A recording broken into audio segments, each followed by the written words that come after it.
सन 2043 में पृथ्वी की आबादी कई गुना बढ़ चुकी है। हर तरह के संसाधनों की भारी कमी हो गई है। दुनिया ने इसका समाधान खोजने के लिए जेनेटिकली मॉडिफाइड फूड यानी आनुवंशिक रूप से संशोधित फसलों का सहारा लिया, लेकिन इससे एक नई समस्या पैदा हो गई। बहुत से देशों में अचानक जुड़वां, तिगुने और चौगुने बच्चों के जन्म में तेजी आने लगी। अब समाधान ही समस्या बन गया। कोई नहीं जानता था कि क्या किया जाए। राजनीतिक कार्यकर्ता और प्रसिद्ध जीव विज्ञानी डॉ.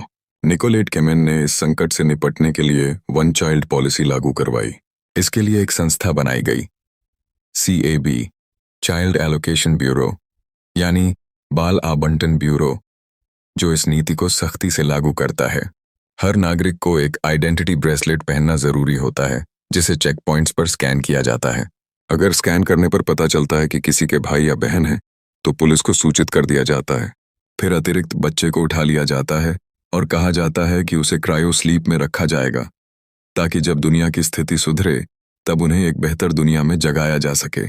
उसी साल एक महिला करेन सेटमैन के यहाँ 7 बच्चियां पैदा होती हैं। जेनेटिकली मॉडिफाइड फूड की वजह से करेन की मौत हो जाती है। उनके दादा टेरेंस सेटमैन सरकार को इन 7 के बारे में नहीं बताते। वह उनका नाम सप्ताह के 7 दिनों पर रखते हैं: Monday, Tuesday, Wednesday, Thursday, Friday, Saturday और संडे।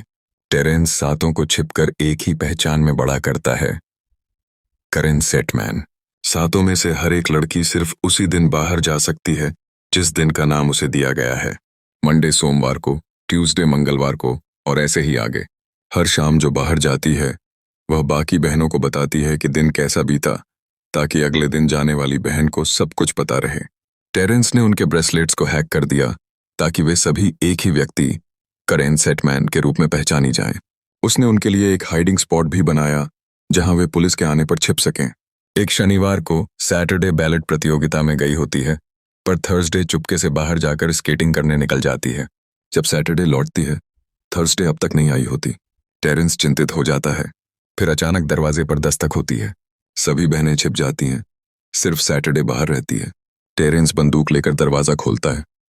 वो थर्सडे होती है, लेकिन उसका इंडेक्स फिंगर कटा हुआ होता है।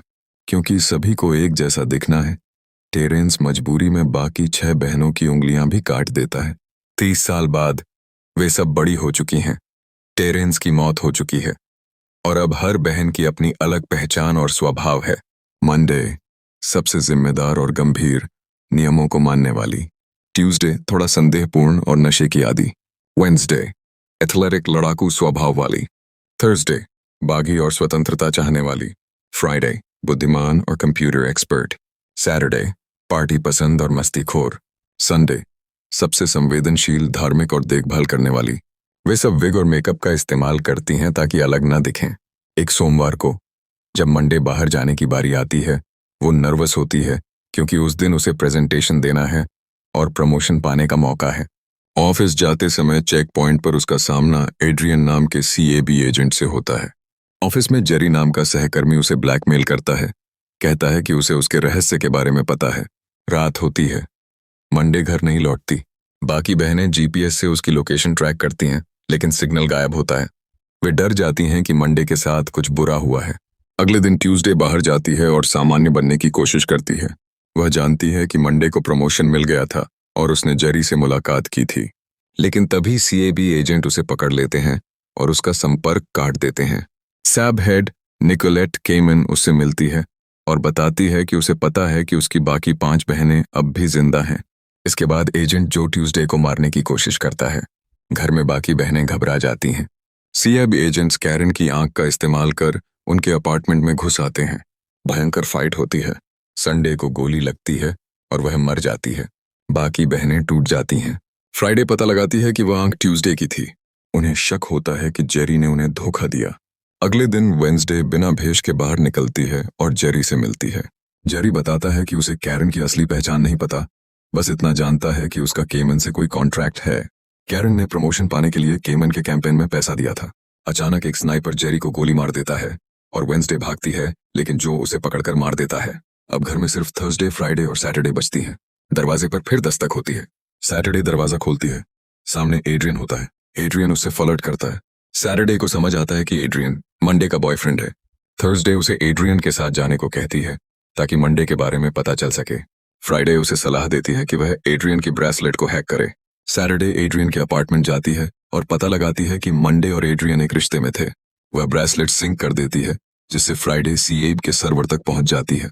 उन्हें वीडियो फीड में मंडे किसी सेल में दिखाई देती है, लेकिन तभी सीएबी एजेंट्स आ जाते हैं और सैटरडे को मार देते हैं। सीएबी एजेंट्स फिर कैरन का घर उड़ाते हैं। फ्राइडे खुद को बलिदान कर देती है ताकि थर्सडे भाग सके।